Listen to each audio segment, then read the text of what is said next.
नमस्कार। खास मुलाकात पे आपका स्वागत है। मैं हूं विजय कुमार।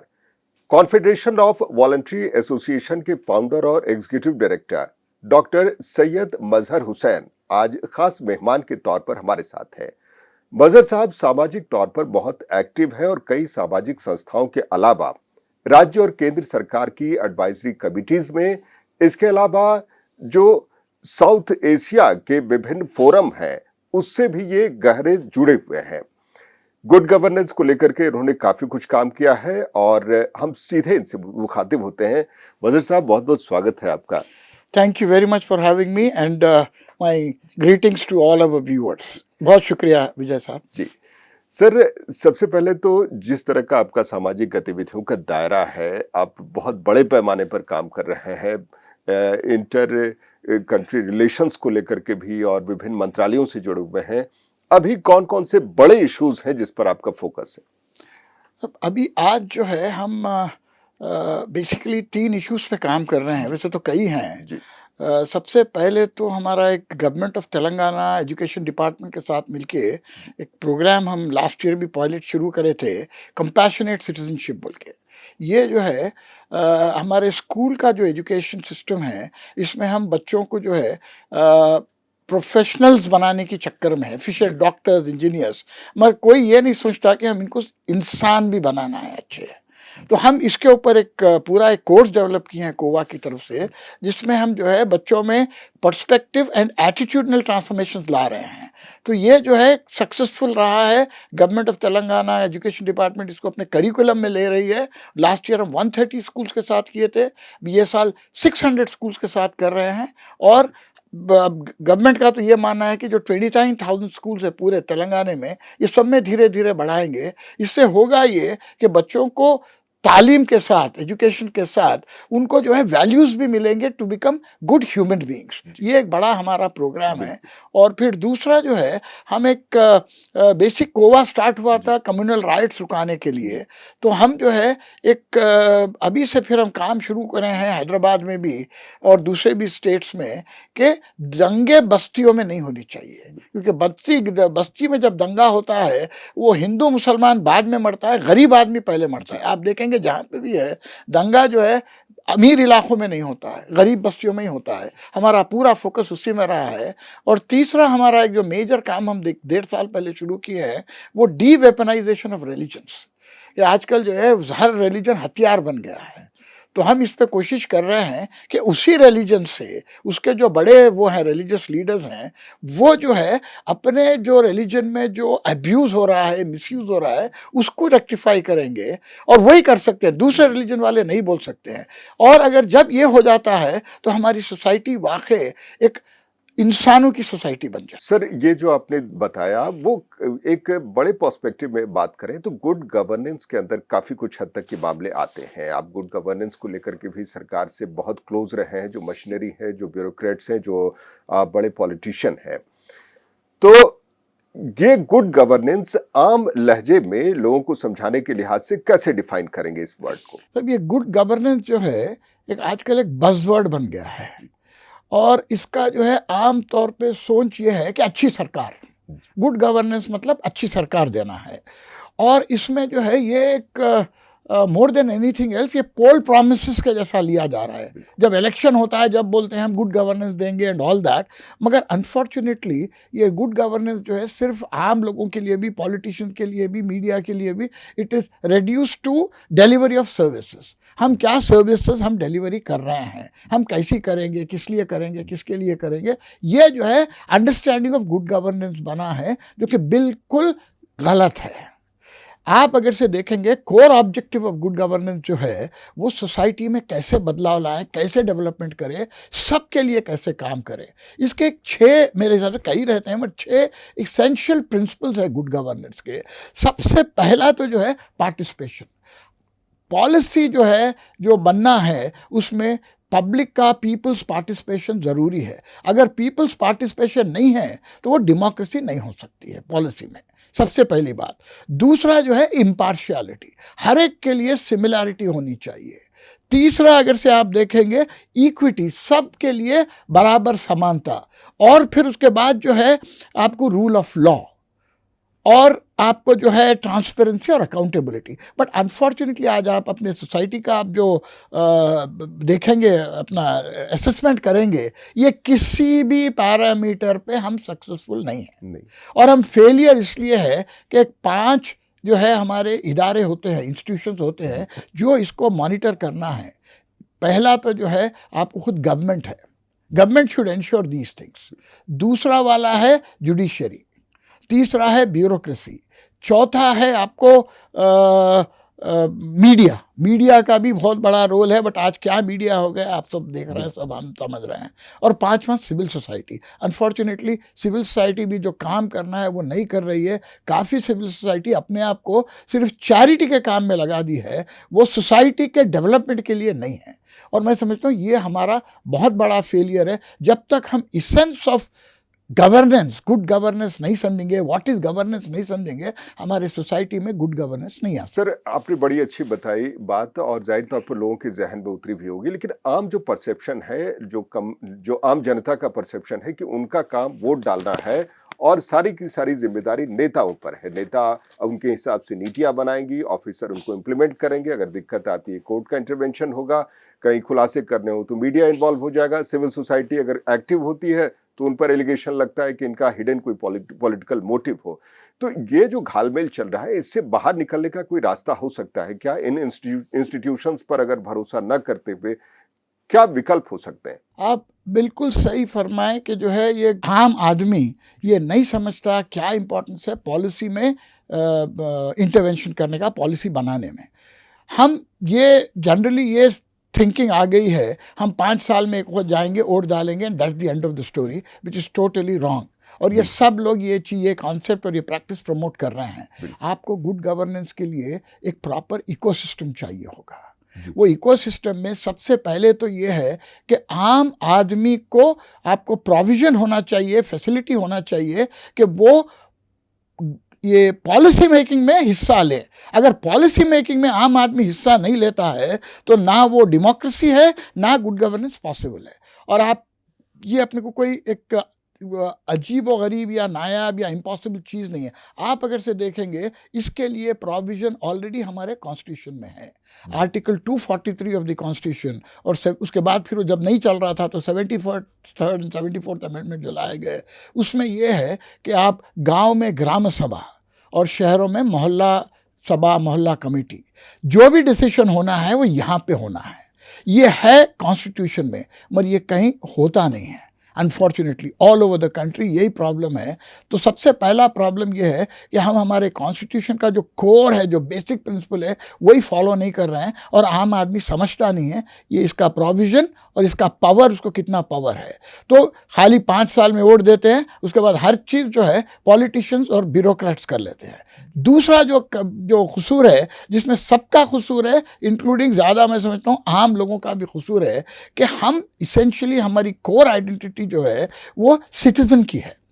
मगर आज हमारी आइडेंटिटी को हम डिफ्यूज़ करके हम अपने आप को जो समझते हैं वो रिलीजियस लाइन पे, कास्ट लाइन पे, आपके लैंग्वेज है, रीजन है, इसी चीज़ के बारे में हम सोचते हैं कि हम ये रिलीजन के हैं तो हमको क्या मिलना चाहिए, ये कास्ट के हैं तो क्या मिलना चाहिए, हम ये रीजन के हैं तो क्या मिल रहा है हमको। जब तक का सोच ये बटी रहेगी इसमें, तो वो हम जो है सही हमारा पॉलिटिकल जो एज अ सिटीज़न हमको जो चाहिए वो चीज़ नहीं मिलेगी। आज देखेंगे हम जितने भी गुड गवर्नेंस के पैरामीटर्स है, हर चीज़ में फेल हो रहे हैं। मैं आपसे बताया था, सबसे पहला है कि पार्टिसिपेशन इन मेकिंग पॉलिसीज़, वहाँ कहीं पब्लिक को जो है चांस ही नहीं है, राइट फ्रॉम ग्रास रूट।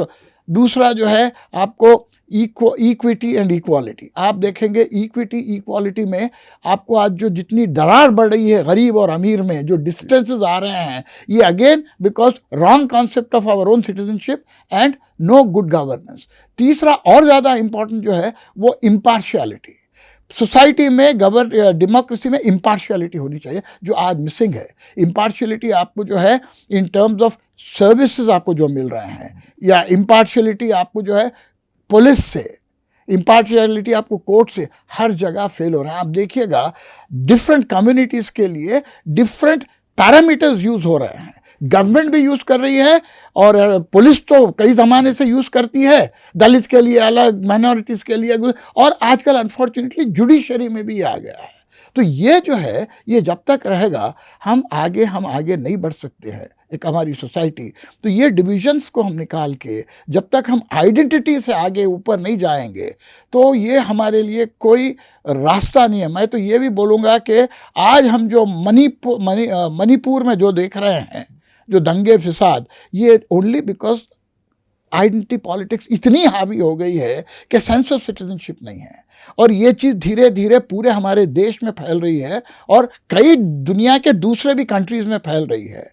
और अगर से ये चीज़ हम अगर से इसको चेक नहीं करेंगे, इसको करेक्ट नहीं करेंगे, आज मणिपुर में जो हो रहा है हमारे देश के हर हिस्से में हो सकता, दुनिया के हर कोने में हो। बिल्कुल मजहर साहब, जाहिर तौर पर आपने अपनी तरफ से एक चेतावनी भरे लहजे में एक बहुत अच्छी जानकारी दी कि जो आम जनता की पहचान होनी चाहिए वो एक आम सिटीजन के तौर पर होनी चाहिए, न कि नेताओं के चश्मे से जिस तरीके से आम लोगों को धर्म के तौर पर पहचाना जाता है, जात के तौर पर, उससे बाहर निकलने की जरूरत है और आम लोगों को सीधी तौर पर भागीदारी मिलनी चाहिए। और यहाँ तक कि संवैधानिक प्रावधान भी है जिसको अभी और प्रैक्टिकल बना करके लोगों को भागीदार बनाया जाए। इस तरह के प्रयास कोवा की तरफ से भी हो रहे हैं और मजहर साहब और बाकी तमाम जो सोशल एक्टिविस्ट हैं अपनी तरफ से कर रहे हैं।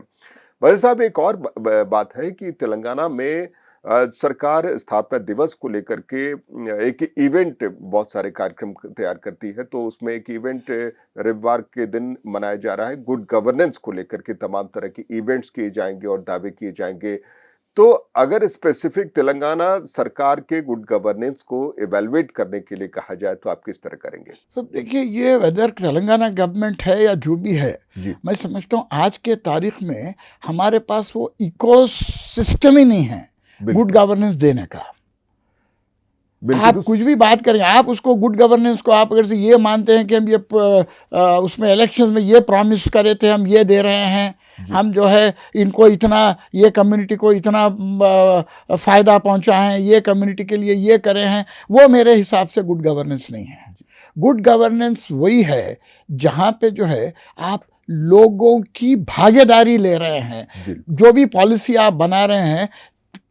तेलंगाना क्या, इंडिया में कहीं भी आपको पॉलिसी मेकिंग में आम लोगों का भागीदारी नहीं है, उनको लेके पॉलिसी नहीं बन रहे हैं, तो मेरे हिसाब से वही सबसे बड़ा फेलियर है। और अगर से आपको वाकई अगर से गुड गवर्नेंस लाना है तो ऑलरेडी जो है एरिया सभा, वार्ड कमिटीज, खुद यहाँ तेलंगाना में भी, आंध्र प्रदेश जब था उसके बाद तेलंगाना में भी आपको जो है ये एरिया सभा, वार्ड कमिटीज का प्रोविजन है, मगर वो इम्प्लीमेंट नहीं हो रहा है, ऑन पेपर है। मगर एक्चुअली अगर से देखेंगे कितने मोहल्ला कमेटीज के मीटिंग्स होते हैं, कितने ग्राम सभा के मीटिंग होते हैं, कुछ नहीं है, भी तो पेपर पे है। तो मेरे हिसाब से ये सब एक्सरसाइज जो है, ये जो है उसका कोई उतना मतलब नहीं है जब तक का हम जो है आम लोगों को भागीदारी नहीं देंगे right from the grass roots. Sir, इसमें जो नई तकनीक है, आईटी या फिर जो इंफॉर्मेशन रिवॉल्यूशन हुआ है, उससे कितनी मदद मिल सकती है कि सरकार आम लोगों के मत को जान सके बहुत आसानी से, सहज तरीके से और बहुत स्विफ्टली? ये आप बहुत इम्पॉर्टेंट पॉइंट उठाए। ये कुछ सालों से कई लोग इस पे सोच भी रहे हैं, मैं भी इस पे कुछ थोड़ा सा लिखा था कि जो ये रिप्रेजेंटेटिव डेमोक्रेसी का हमारे पास कॉन्सेप्ट है कि इतने सारे लाखों से लोग हैं, वो लाखों लोग जाके पार्लियामेंट में नहीं बैठ सकते हैं, तो इसलिए जो है आप एक बंदे को चुनते हैं और वो बंदा जाके रिप्रेजेंटेशन करता है। चलिए ठीक है, मगर डिफरेंट इश्यूज़ के ऊपर आम लोगों का क्या राय है, ये तो जो है आज जो आईटी का जो फैसिलिटीज़ आए हैं उससे आप हमेशा जो है आप कुछ सर्वेस, कुछ ओपिनियन पोल्स, कुछ ये फ्लोट कर सकते हैं। आप अपनी जो है राय दीजिए, ये हम लॉ पास करना चाह रहे हैं, ये लॉ के ऊपर आपका क्या राय है। ये लोग जो है ऑनलाइन दे सकते हैं, उनको जाके कहीं देने की ज़रूरत नहीं है, आप उसको कोलेट करिए, आप उनसे आइडियाज़ पूछ सकते हैं। बहुत आम लोगों के पास बहुत आइडियाज़ होते हैं, पर हम कभी नहीं पूछते। अब ये जो है हम जंग करना चाहिए या नहीं करना चाहिए, हम हमारे डिफेंस के ऊपर कितना खर्चा चाहिए, कभी कोई पूछती है सरकार? आप जो है एजुकेशन के ऊपर, हेल्थ के ऊपर आपका जो है बजट एक्सपेंडिचर है, वो जो है 2%, 3% के नीचे होता है, और डिफेंस के ऊपर आपका जो है 20%, 18% जाता है। आप ये जो है पूरे एमपीज ये इसको आप अप्रूव करते हैं इरेस्पेक्टिव ऑफ द पार्टीज, मगर आप अगर आम आदमी से ये पूछेंगे, मैं समझता हूँ थ्रू दिस थिंग, आम आदमी तो ये बोलेगा कि 20% एजुकेशन के लिए और डिफेंस इसके लिए करिए, 2% डिफेंस पे लगाइए। ये चेंज आ सकता है अगर हम ये जो इंफॉर्मेशन टेक्नोलॉजी जो आई है इसको सही इस्तेमाल करेंगे और सही पॉलिसीज बनेंगे इससे। सर, आईटी की बात चली है तो इसके गैर जरूरी इस्तेमाल को लेकर के भी चर्चा की जाए तो अगर सीधे तौर पर अगर बोला जाए तो जिस तरीके से सोशल मीडिया पर लोगों को डराया जाता है कि हिंदू खतरे में है या मुसलमान खतरे में है, तमाम तरह के मैसेजेस फ्लोट होते हैं और लोग फॉरवर्ड करते हैं, ये जाहिर तौर पर गैर जरूरी है। आपको क्या लगता है कब इसको किस हिसाब से सेंसरशिप इस ढंग का करना चाहिए? और जितनी भी पॉलिटिकल पार्टीज हैं लगभग सभी का आईटी सेल है, अपने हिसाब से लोगों को आईटी के माध्यम से इन्फ्लुएंस किया जाता है, लेकिन आईटी का जो सदुपयोग आपने बताया उसका इस्तेमाल नहीं हो पाता है, इस पर क्या कहेंगे? साहब ये जो है ना, ये जो फेक न्यूज़ फैल रही है, ये अलग अलग किस्म से डिफरेंट कम्युनिटीज़ पे नेगेटिव चीज़ें जो कर रहे हैं, इसका रीज़न सिर्फ एक ही है, वो है कि जो आइडेंटिटी पॉलिटिक्स को और मजबूत बनाएं, और जब तक आप आइडेंटिटी लोगों के मजबूत बनाएंगे तो उनको जो है उनको वोट ज़्यादा मिलेंगे जी। अब इसका एक ही, आप कितना भी इसको सेंसरशिप कीजिए, कोई भी लॉज लगाइए, मेरे हिसाब से ये ख़त्म होने वाला नहीं है, कम होने वाला नहीं है, जब तक का हम बेस को रूट पे जाके लोग जो है जो वोट डालेंगे वो आइडेंटिटी के बेसिस पे नहीं डालेंगे, वो जो है पॉलिसीज़ के बेसिस पे डालेंगे, और किस तरह से सबका जो है भला हो रहा है। एक चीज़ ये हो गई अनफॉर्चुनेटली हमारे सोसाइटी में कि हम बहुत खुदगर्ज हो गए, एवरीबडी हैज़ बिकम सेल्फिश। और इसमें क्या हो रहा है कि आप ये नहीं देखते हैं कि किसको दूसरे को क्या मिल रहा है, नहीं मिल रहा है, वो भूखा मर रहा है, जो है हम हमारी नीड के लिए नहीं, हम हमारी ग्रीड के लिए जो है स्ट्राइव कर रहे हैं एवरीबडी। अब इसको जब तक का हम एड्रेस नहीं करेंगे, आपको मैं एक वो एग्जांपल देता हूँ, एक कॉन्सेप्ट, बहुत खूबसूरत कॉन्सेप्ट अफ्रीका का है, उबुंटू। आई डोंट नो आप सुने हैं ये Ubuntu is living for humanity, living for human being, सबके लिए हमको जीना है। एक छोटी सी कहानी है, एक कोई वेस्टर्नर जो है एक छोटे से अफ्रीका के गांव में गया, वो एक अपना एक छोटा सा बैग, इसमें जो है सब चॉकलेट्स वगैरह थे, वो ले जाके पेड़ के नीचे रखा और दूसरे बच्चों को पूरे एक लाइन बना के ठहराया, और वो बोला कि जो भी भाग के जाके वहाँ पे पहले जो बैग ले लेगा वो सारे गुडीज़ ले सकता है, उसके हो जाएंगे। तो 15-20 बच्चे लाइन से ठहरे, उसके बाद इन्हें बोला स्टार्ट, तो सारे जो है एक दूसरे के हाथ में हाथ डाले और वो चलते गए साथ में, और वहाँ गए, एक साथ पहुँचे और सब मिलके वो बैग उठाए, और वो बैग में जो भी थे चॉकलेट स्वीट्स वगैरह वो सब बांट के खाए। तो मतलब इसमें हमको बहुत गहरा मैसेज और लर्निंग है कि उबुंटू का जो कॉन्सेप्ट है कि हम सब के लिए, कोई ज़्यादा नहीं लेगा, कोई कम नहीं लेगा, कोई आगे भागने की कोशिश नहीं करेगा, कोई किसी को पीछे छोड़ने की कोशिश नहीं करेगा। जब हमारी सोसाइटी ये अंडरस्टैंडिंग, ये कंपैशन, ये प्रिंसिपल्स पे हम जब बनाएंगे तो सबके लिए हमको हर चीज़ बराबर रहेगी, और ये एनवायरमेंटल डिग्रेडेशन वगैरह भी जो हो रहा है वो भी नहीं होगा। और मैं समझता हूँ कि जब तक का हमारे हर सिटीजन में ये उबुंटू का माइंडसेट नहीं आएगा, इंडिया की बात नहीं कर रहा हूँ, पूरे दुनिया में हमारे लिए कोई मतलब सैल्वेशन नहीं है, सब खत्म होने वाले हैं इसी ग्रीड में। महात्मा गांधी जी बहुत अच्छी बात बोले थे कि there is enough for everybody's need but not enough for even one man's greed. और हर आदमी जो है हद से ज़्यादा ग्रीड में पड़ गया, उसके लिए आज हम देख रहे हैं हमारे सामने जो है। तो मजहर साहब ने जो बातें कही, जो साउथ अफ्रीकन देश का उदाहरण दिया, और हम बता दें कि मजहर साहब ने 55 के करीब देशों की यात्राएं की हैं, ब्रिक्स हो, G20 हो और बाकी कई समिट हैं, उनमें उन्होंने पार्टिसिपेट किया है, डेलीगेशन के का ये हिस्सा रहे हैं। इसके अलावा प्लानिंग कमीशन में स्टीयरिंग कमेटी के भी ये मेंबर रहे और तमाम तरह से इनकी भागीदारी रही है, सीधे तौर पर पॉलिसी बनाने वालों के साथ बैठकर उनको समझाने, बातचीत करने में। सर, एक चीज है, आपने बहुत दुनिया देखी है, दुनिया में और किस देश का हम मॉडल अपना सकते हैं पॉलिसी मेकिंग में सिटीजन पार्टिसिपेशन को लेकर के? सब इसमें जो है एक नहीं 2-3 मतलब एग्ज़ाम्पल्स हो सकते हैं, तो स्कैंडिनेवियन कंट्रीज़ हैं। जी। उसमें भी जो है आपको बहुत अच्छे जो है वो है आपके एग्ज़ाम्पल्स, जहाँ वो लोग नॉट ओनली लोगों से पॉलिसी में भागीदारी लेते हैं, बल्कि वो सारे जो फैसिलिटीज़ पहुँचाना है, बेसिक फैसिलिटीज़ आपके एजुकेशन, हेल्थ, शेल्टर, फूड, ये सारे जो है गवर्नमेंट अपनी ज़िम्मेदारी लेके करती है। यहाँ हम उसको रेवड़ी बोलेंगे, ये करेंगे, मगर आप जो टैक्स ले रहे हैं, काहे के लिए ले रहे हैं? बिल्कुल। टैक्स जो ले रहे हैं आप सर्विस करने के लिए। यहाँ मैं आपसे एक पॉइंट शेयर करना चाहूँगा। हम जो है गोवा की तरफ से हम काफ़ी रिसर्च भी करते हैं। आज से 15 साल पहले हम एक रिसर्च करे थे। काफ़ी लोग ये बोलते हैं कि भाई गरीबों को जो है हम इतना दे दे रहे हैं और टैक्स पेयर का पैसा जा रहा है, टैक्स पेयर का पैसा जा रहा है। मिडिल क्लास हमेशा ये पुकारते रहती है, टैक्स पेयर का पैसा जा रहा है, गरीब लोगों को कुछ। हम वो स्टडी करे थे, रिक्शे वाले और जो है जो डेली वेज मज़दूर है, वो टाइम पे आज से 15 साल पहले ये आया था, और उनका जो भी खर्चा होता, और हर चीज़ पे टैक्स है। आप एक छोटा एक बच्ची जाके एक चॉकलेट भी खरीद रही है, उसके ऊपर भी टैक्स है। आप बच्चे पैदा हुआ उसको दूध पिला रहे हैं, उस पर भी टैक्स है, चाहे गरीब का हो या अमीर का हो। मर गया तो जो कफन है या लकड़ी है, उस पर भी टैक्स है।